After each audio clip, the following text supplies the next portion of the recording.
Над 40 проекти годинава ќе реализира Фондацијата за култура и спорт при општина Куманово. Надлежните укажуваат дека значаен е бројот и на активности кои не се директно под нивно покровителство, но сепак им излегуваат во пресрет на културните уметници и учествуваат во самата реализација. Веќе наредниот вторник е предвидено да се одржи традиционалниот велигденски концерт на женскиот хор Свети Злата Мегленска од Скопје. Концертот ќе се одржи во Занечискиот дом во 20 часот.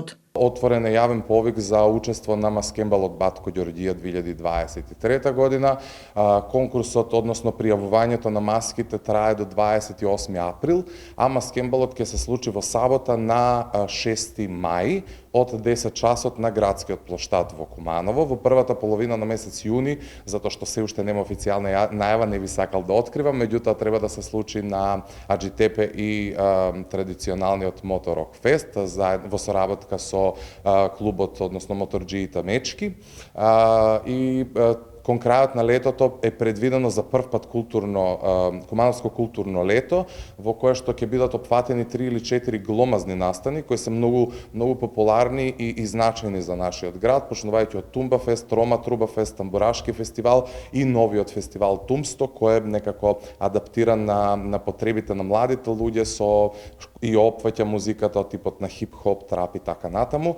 Така што до крајот на годината има уште многу активности, највеќе ги опфатам овие од првата половина на годината, за просто да знаат граѓаните што ги очекува. Апелирам и да ги заследат нашите социјални мрежи и на Инстаграм и на Фејсбук, постои страница Фондација за култура и спорт Куманово. Таму редовно објавуваме што тоа ќе се случува во нашиот град во областа на културата и спортот и можат да присуствуваат доколку некој од настаните им привлече внимание. На моје задоволство многу често, жал ми е што начинот на кој што културата функционира во нашиот град е многу ограничен од аспект на тоа што се гласа една фиксна програма по која што ние работиме во континуитет целата година. Меѓутоа, неретко се случува да дојдат млади луѓе и не само млади, и повозрастните со многу нови идеи, меѓутоа доцна, не се пријавуваат редовно на јавните повици за култура и тие настани се одложуваат за наредната година, но секогаш ги запишуваме, ги земаме предвид доколку сметаме дека се добри и во наше име, затоа што сме правно лице, ги аплицираме во програмата за следната година, така што многу млади луѓе покренуваат иницијативи за настани кои можеби никош не се случувале во нашиот град и ми е многу драго поради тоа. Фондацијата за култура и спорт во моментов работи и на прекуграничниот проект со Народно читалиште од Добриниште, Република Бугарија. Минатата недела 15 луѓе представници од општина Куманово им бевме гости во Банско. Проектот се одвива во најдобар можен ред. Целта на проектот е всушност снимање на документарен филм во однос на кинематографијата која некогаш постоела или евентуално постои во општините кои се соработници во случајот Куманово, Банско и Добриниште.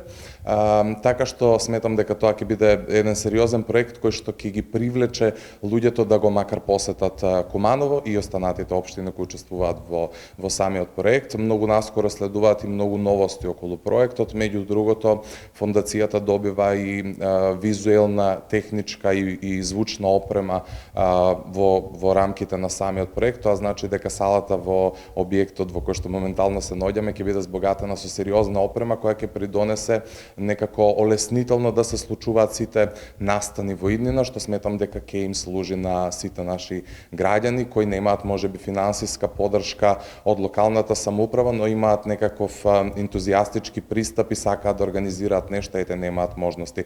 Така што наскоро ги очекуваме и нашите пријатели од Бугарија да го посетат Куманово, за и овде да се случат тие некои средби, пресконференции кои се нужни по самиот проект. Во рамки на проектот ќе се изработи веб страница на која ќе се пласираат реализираните активности. Сајтот ќе се искористи за промоција на туристичките потенцијали на општините и привлекување на туристи, што е главна цел на проектот.